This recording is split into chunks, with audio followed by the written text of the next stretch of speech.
Yan, maraming ibon dyan. Ayan, oh. May tiris kasi dyan. Oh. Ayan, maliit na yan. Pero kakaunti ang bunga. Pero yan ang mga dinadayo ng mga ibon dito. Ngayon ay mag-iihaw tayo. Kasi Labor Day kasi ngayon, kaya walang pasok. Bago natin ituloy ang video na ito, kung bago ka lang sa aking YouTube channel baka pwede makahingi ng like at subscribe at click mo na rin ang notification bell para updated ka sa aking nilalabas na bagong video. Salamat po. Ayan, ito yung iniihaw natin. Pakpak. Ito naman ang bahay ng amo ni Mrs. Bali mag-asawa lang sila. Ayan, ito pakpak. Pero masarap yan. Labor Day kasi ngayon, kaya yan. Kunting happiness. Ito naman yung pork belly. Mas huli nating ihawin yan kasi mausok. Mamaya natin siya isusunod. Yan ang mga kapitbahay nila. Maganda kasi dito sa probinsya. Tahimik. Ang kagandahan dito, may ihawan din ng amo ni Mrs. So ayan guys,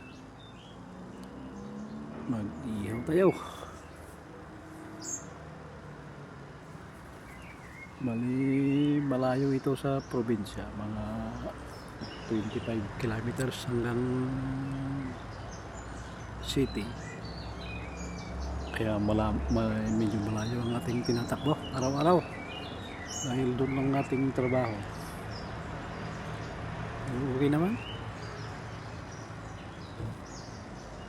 Maganda nga dito nakahanap si Mrs. ng mga amo niya. Yan o, ganito sila. Bali mag-asawa sila.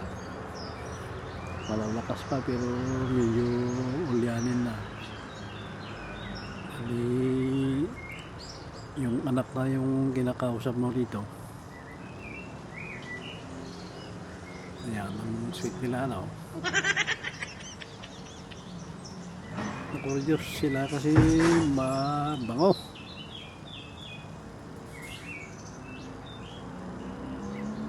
Pakainin natin sila ng pakpak. Matitikman nila ang ating timpla. Ayan, nakuriyos sila. Dahil ngayon lang ako nag-ihaw dito.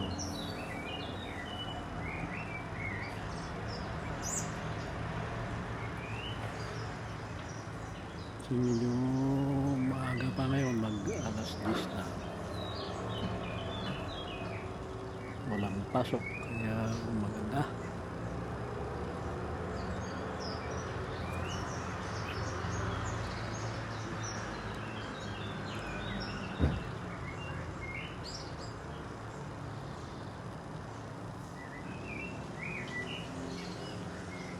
Tinitingnan nilang mga masitas nila.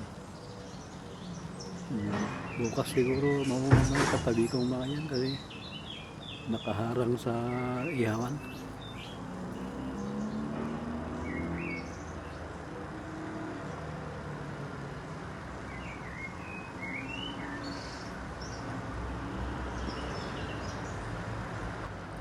May mahigit na silang 80.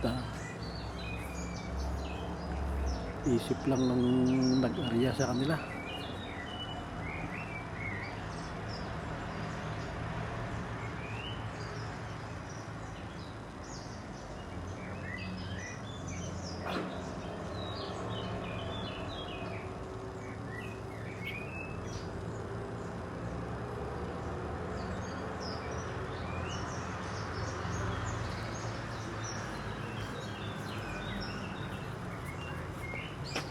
Dumating yung amo ni Mrs. Ayan, tinignan. Na-curious sila. Ito, meron tayong pancita. Ay, pancita yung pork belly. Yan ang susunod natin guys.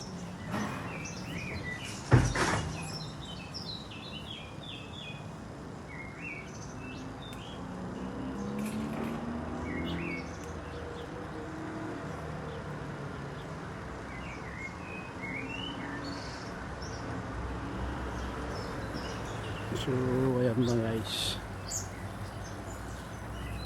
umusok na yung taba, yung pork belly.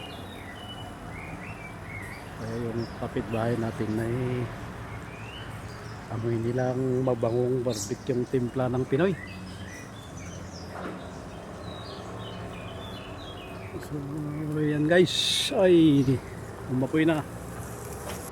So ayan, itinaas lang natin. Ito yung magandang ihawan kasi lagang sadyak.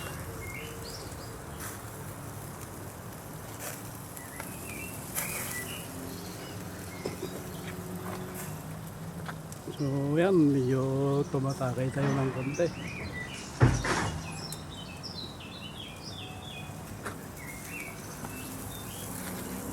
Ayan, pwede nang balik ka rin. Ito, meron pang taba. Gawin sana ni Mrs. na chicharon yan, kaya lang meron pa kasi yung baga, kaya sayang naman, kaya ihawin natin. Pwedeng iluto natin siya ng may apoy-apoy para smoke meat o itan, mas masarap. Pwedeng pangsahog